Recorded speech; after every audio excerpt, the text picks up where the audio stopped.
Yeah, let's be brutally honest here. Sometimes things don't work out. So I just sit down to make this video. I realized the sun was really bright. So I went in and I said I need a pair of sunglasses. I came back out, put them on, and snapped off the side of it. You ever worn sunglasses with only one side? It works though.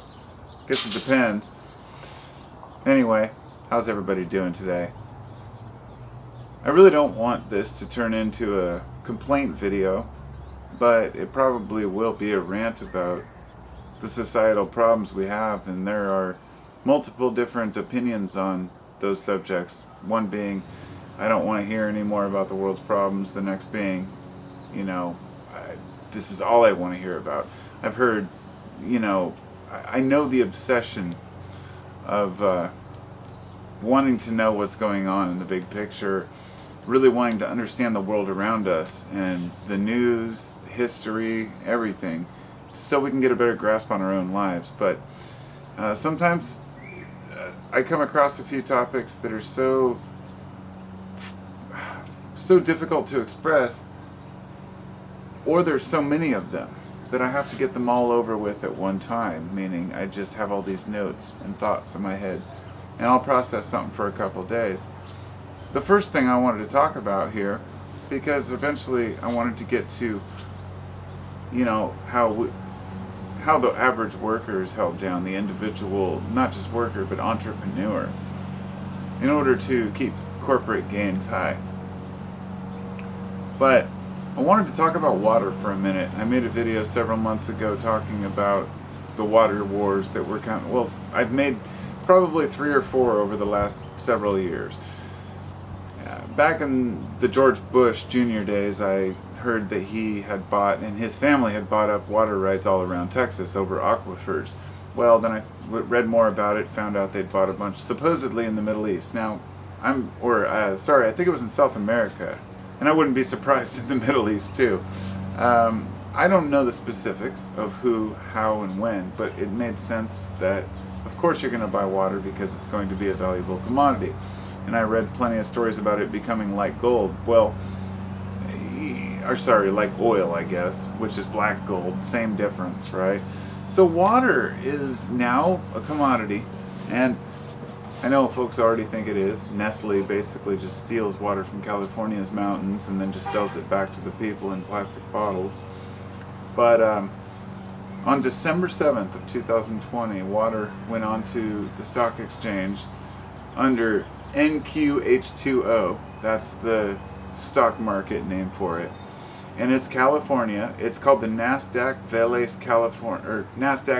California Water Index. It's VELES. I think it's Vales, but it may be Vales. I'm not sure. I didn't confirm that first. So it's $486.53 or $486.53 per acre foot. And an acre foot is 1,233 cubic meters. So there's a going rate, a going cost, and a trade value for it, and it's going to the larger, brokers and private companies, which will be the ones who can decide to set water rates however they want them. The price has doubled in the last year in California, according to what I read. So, why am I talking about water specifically? Because it is, Jesus fucking Christ, man, that's what we drink, right? I mean, folks don't want to really talk about these things because it just... I live in the Northwest. I feel like I'm always going to have water available for myself and my family. I'm not worried about running out of water out here. Shit, I live near the Columbia River, which isn't exactly clean, but I know how to make, charcoal and make a carbon filter if I need to. I also live a hop, skip, and a jump from the mountains where I know where a natural spring is, up by Mount Adams. That's just, off of a side road somewhere where you can hike down into the woods, and there's a spring. So even if all the water is contaminated, for example, worst case scenario, there's nuclear fallout and all the water is contaminated on the surface. Not only do I know where a spring is to get fresh water, but also Vancouver is on an aquifer, meaning that the water that we drink doesn't just come from a reservoir somewhere, it comes from the aquifer, it's underground, and that's a benefit for us. So I'm just saying, be aware of your own locality, what you have and what you don't have, and what you might need in the case that, water is a very important commodity, and it's just sad. There's so much corruption in the government and bureaucracy and bullshit. And as I said, I wanted to talk about bureaucracy. First, I wanted to make a note, kind of, you just don't know who to believe. You don't know who to trust. Johnny Harris, for example, is a great YouTuber who worked for Vox. I thought that his videos were phenomenal. They were well done. He really likes maps. He did Vox Borders and, promoted a lot of great information. It was enjoyable to watch. But then I came across a video the other day from Tom Nicholas, is his name. And he said that, he laid out an entire spiel about one of his latest videos and how it was sponsored by the World Economic Forum, and explained that the World Economic Forum is, basically sponsored by all these huge multinational corporations, and that it was basically a piece of propaganda. Very disappointing for me, but I had to admit to myself that, alright, the sun's kind of out of my eyes now. I had to admit to myself that it's okay to listen to this, because I know that Johnny prides himself on independent journalism, but he was basically an influencer at that point, and that's frustrating. And I'm not dissing on him, because I'll still watch his channel. I still enjoy what he has to say, and he actually was cool enough to respond and put his post up on the guy's video and explain his point of view, still trying to justify it. But look, everybody needs to get money. Like, for example, I've had so many messages sent to me, emails by companies wanting me to sponsor their product. The Surfshark, the VPN kind of stuff, the Audible kind of stuff, not them specifically. And I say, I don't know your product. I can't sponsor something that I don't know. and honestly, I just really don't have the interest. I'd love to think the crowdfunding works, but it doesn't necessarily work that way. It takes a long time to get anywhere that way, so most people end up going with ad revenue. Not just from putting ads on, but from saying, oh, here's Dollar Shave Club. See, I don't even like saying the names, but you've all heard them a million times, right? But anyhow, before I go, I guess I wanted to, the point that I wanted to make about businesses being held back, as I was saying. A multifaceted video, as I said. Businesses are held back by bureaucracy, and bureaucracy, by definition, was rule by desks. I guess that's what the definition meant originally. Ruling by desks, meaning that you rule from a position of somewhere that you don't even, honestly, often don't even understand the job itself or what it entails. And we've all had bosses that don't know shit about their job, right? And the thing is, one of the hardest things for the average person to get into a lot of businesses is the fact that it costs so much for licenses and fees.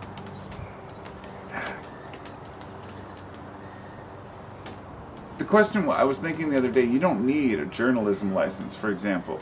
You can post anything you want. And I thought, well, that's interesting. Why is that? I have a press pass. You can print one, which is just from the Freedom Press organization. They might not honor it. Cops might not care. Point being that you don't need a license to go out and do journalism. It's a First Amendment right, because talking and listening and recording is a First Amendment right with people, whereas other things may not be. For example, if a company feels like they're being competed with by any smaller company, they'll do everything they can to run them out. And the media hates smaller journalists, anybody who talks about anything, right? Because it takes their paycheck away. But it also goes into business. The milk and dairy industry, they've tried to stop, anything being called milk, oats, oat milk, almond milk, anything like that. It's not because they say it's because they think that consumers will be confused, and that's not the fact at all. It's actually that they just don't want the competition, right? And it's easier just to pass a law. The meat industry does the exact same thing. They don't want anything being called a veggie burger. I've heard these, guys from the meat industry say, well, we don't want people, consumers are confused about what they're buying. I'm like, bullshit. Fuck that. People know exactly what they're buying. If veggie burgers are sold, they're always advertised veggie as the biggest damn word because that's what they're selling it as. They want you to it costs more to buy veggie burgers usually. But I guess in places like, say, it's very hard to get into business. Like in Mississippi, I think it was Mississippi. Oh, they're the ones that did the meat industry thing. There was some other city or state where the interior designers can't get in because they need too much licensing and fees to get into the interior design business. But it's because all the local interior designers in the area got together and basically lobbied their local government to impose new rules, but just for the newcomers, not for them, right? Then there's patent trolls who create patents based on complete bullshit. Like people can file a patent on a product they've never even made, and then they can hold it for years, and if somebody makes one that's even similar, they'll just sue the person. Patent trolling is very difficult, and I'm going through some of the bureaucratic bullshit just as a list. The milk industry, the meat industry, interior designers, the patent trolls. They're basically innovation killers. There's also the street vendors issue. Like in Miami, you have to get like 5 different licenses and all these permits and insurance and everything before you can just get joined into a lottery to see if you can sell your stuff. Now, Miami is a busy place. I get it. You don't want a bunch of people selling all this bullshit, and clogging the streets with a shitload of food carts. But the question is, why not? Why not have equal competition? If a product doesn't suit people, they won't buy it. When people talk about the market solving itself, that only works for large corporations. But as soon as a small company gets involved, all of a sudden they, have something to say about it. It's illegal to give away food to homeless people in a lot of places, to even share with the less fortunate. Like I said the other day, my wife's trying to pick up garbage and she can't do it in certain places, trying to get the city's permission and help to have it dumped. There's people who want to clean up their own towns, but they can't do it because of bureaucracy standing in the way, once again. Not being able to give away food, not being able to have a local pantry, getting fined and charged for stupid little things that, tiny infractions because the local government doesn't like you or the city cops don't like you, so they harass you all the time. It's pretty bad for a lot of people. There's just too many forms, too many fees, too many rules and regulations, and the money that is raised doesn't go to the right places. It goes into the pockets of bureaucrats, and greedy politicians. So the large corporations can pay the fines and fees. Basically, they can make laws that, even if they apply to those companies, they can afford to pay those fees. So they'll say, screw it, if I get in trouble, if I get an inspection and it doesn't work out, whatever, I'll just do whatever I need to do to get it fixed and at the time. But the small guy is always worrying about these small things, and that's why entrepreneurs have a harder time starting their business. Also, affording lawyers is a huge issue on that. Then there's the IRS who gets involved in a lot of these companies, and they're structuring claims that they're like structuring their business by setting up all this, by them depositing small amounts. People who are totally innocent in their banking and getting totally screwed over by them. But anyhow, no, you just came in. You just went in the house. No, bad dog. My dog was just let in and now she wants back out. Anyhow, back in the 1950s, 1 in 20 people needed a license to do their job that they wanted to do. Today, it's 1 in 3 to 1 in 4, from what I understand. Completely changed. Basically, the government wants their hands on all the money, then the city wants their hands on some. Then, everybody wants your money, basically, we know this. And that's why everything's privatized. That's why, as I said at the beginning, water's become privatized. The prison industry, the prison industrial complex is completely another story altogether. Policing and military is being sold out, security, and it's only a matter of time until people realize that that's where journalism and everything else will end up if people don't help support their own people. But that's even harder, because then I could say support me on Patreon, and Patreon wants a piece of my money and your money too. So does PayPal. Every time you send something, it goes on and on and on. Well, sounds like it's perfect timing. My neighbor's going to use a weed whacker, and I can't compete with that. So I guess I'll start this and continue this another time. Thanks for listening. I'll talk to y'all next time. Be well.